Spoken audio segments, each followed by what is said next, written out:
we go into the world of the great goddess Kali, the mother of time.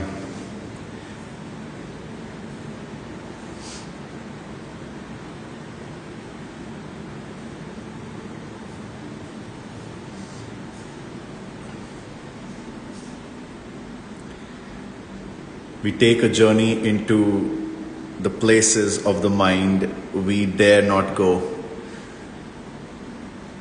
Things which are revealed only in extreme times or in extreme situations.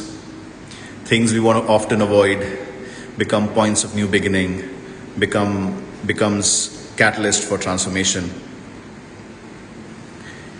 In her world, light and dark are one. And her wisdom is not about light versus dark, but understanding that which darkness is constructive and nurturing and which darkness is not, which light is deceptive and which light is not. So the darkness and light is mostly a metaphor for avidya, for ignorance, for our own cognitive biases, for our own prisons of opinions and outlooks and perspectives. And vidya, which is symbolized as the khadag, as the sharp sword she wields to cut through those illusions intellect often imprisons us with. That is why in one hand she assails the ego, she kills the ego. And ego is not a bad or a good thing, it's just in which way you have a relationship with it. You can have a constructive relationship with the ego, or you can have a destructive one. If one goes into the Jungian psychology, then the exploring your ego, which is the shadow work, the process of individuation, understanding certain trans-psychic aspects of your own mind and exploring them, finding a new tune to move along with them. That is what this knowledge is expressed as through the severed head. It's not a monster, it's not a demon, it is not a god, it is just an asura, meaning someone who's not in resonance, someone who's in dissonance, someone fragmented.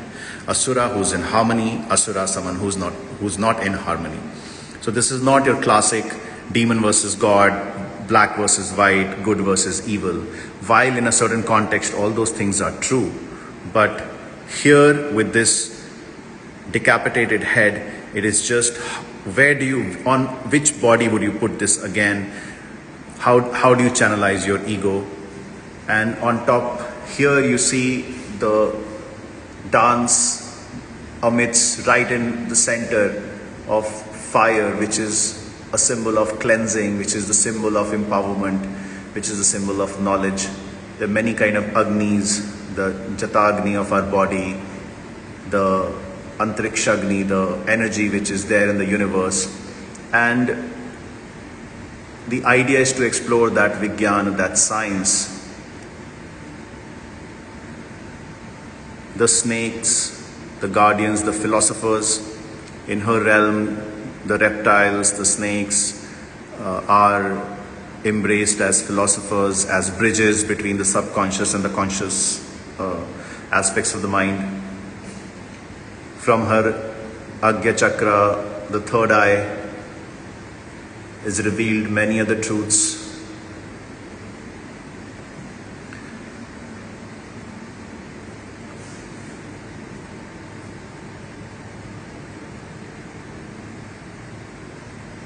All these various beings, aspects which live within the landscape of our mind are meditating.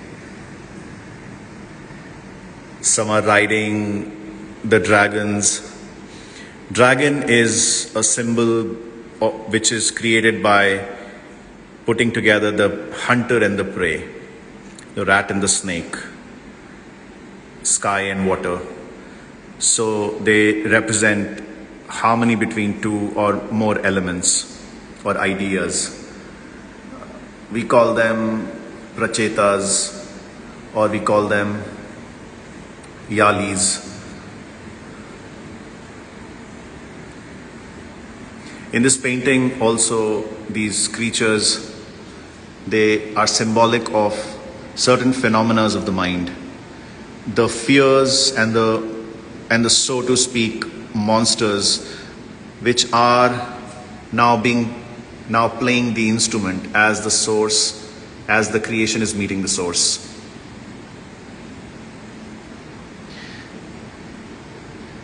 And everyone's dancing through that dissolution.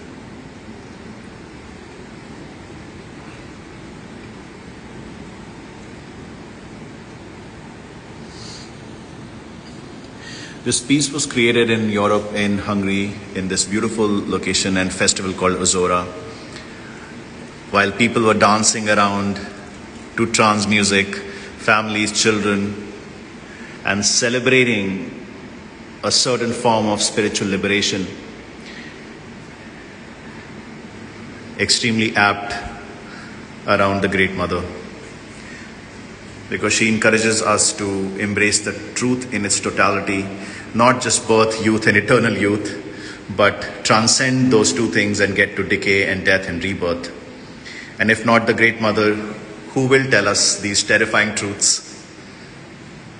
That is why when we go into her realm, we must be ready to be dismantled, that our ways would be broken and our opinions will come to death.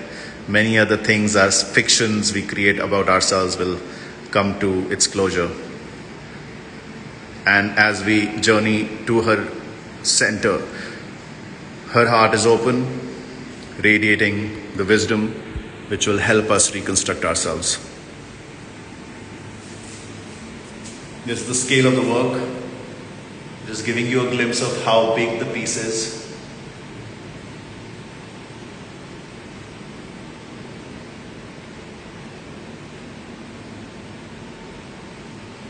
If anyone who's been to Ozora is looking at it, a heartfelt thank you to Sushil, because of which I ended up going there, to Marthon, to Nico for manifesting it, to everyone at Ozora who danced around this painting. So,